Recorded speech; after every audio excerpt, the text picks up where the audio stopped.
Hector the Horrid. Thomas the Tank Engine enjoys shunting troublesome trucks. He can biff them harder and faster than any other engine. It's one of his favorite jobs. One morning, Sir Topham Hatt had an important announcement. James and Edward must make extra deliveries of coal, he boomed. Thomas, you must shunt and fill freight cars at the coaling plant. James and Edward, you must collect them this afternoon.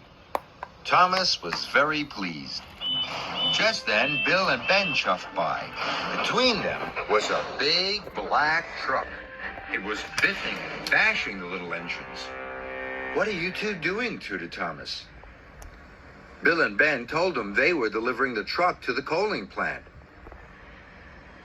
"Why does it need two engines to deliver one truck?" asked Thomas. "Because he really doesn't like to be shunted," chuffed Ben. "His name is Hector," huffed Bill, "but we call him Hector the Horrid." Bill and Ben shoved slowly away with Hector. "He does look troublesome," huffed James. "Troublesome trucks don't worry me," boasted Thomas. "I could biff him firmly into place." Later, Thomas chuffed into the coaling plant, and there was Hector. The other trucks giggled and laughed. "Big, bad, strong, and solid. That truck's name is Hector the Horrid," they sang. Thomas puffed closer. "Keep away!"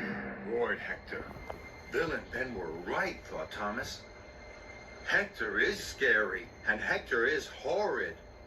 Thomas decided to keep away.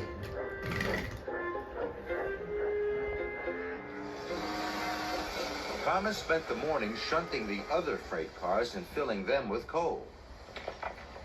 All the time, Thomas could feel Hector the Horrid watching him. The coaling plant manager came to see Thomas. "We need an extra large delivery," he said, "so Rosie is coming to help you. You must shunt and fill Hector. Then add him to the back of James's train," he told Thomas. Later, Rosie puffed into the yard.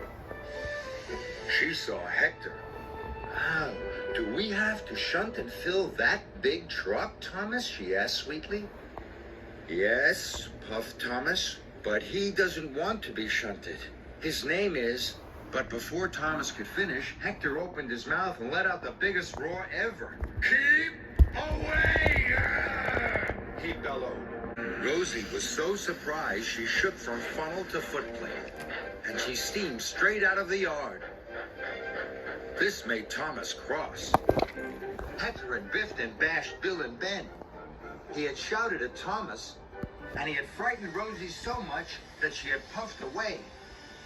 Now the extra delivery would never be ready. Thomas had had enough.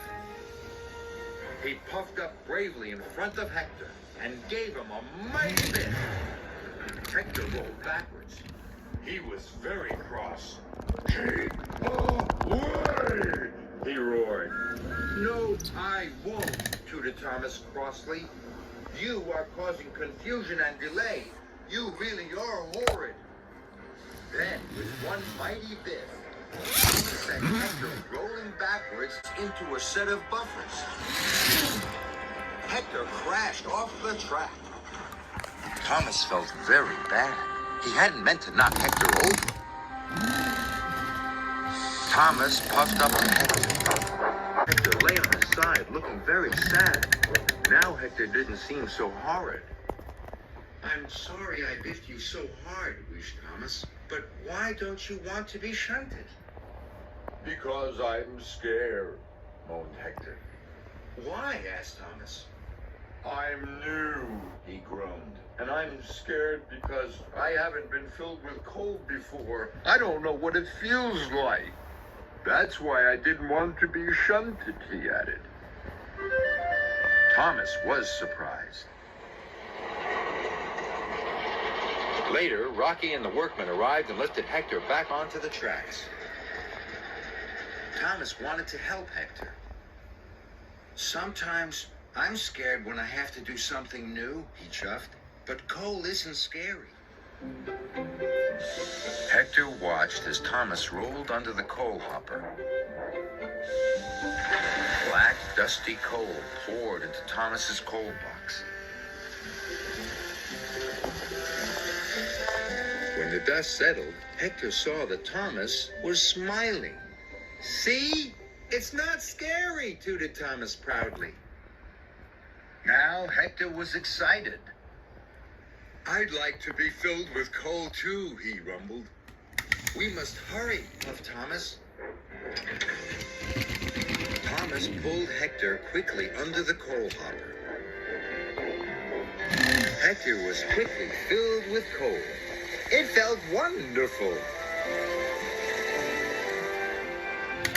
Then Thomas shunted Hector into place, just in time.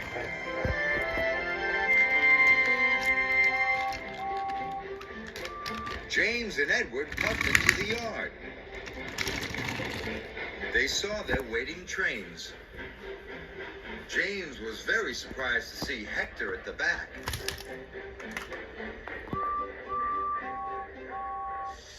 Well done, Thomas, snorted James.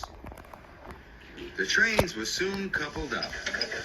James and Edward puffed away for their special deliveries. They were very surprised to hear Thomas whistle, "Good luck!" But the whistle wasn't for them. It was Thomas tooting to his new friend, Hector the Not Horrid at all.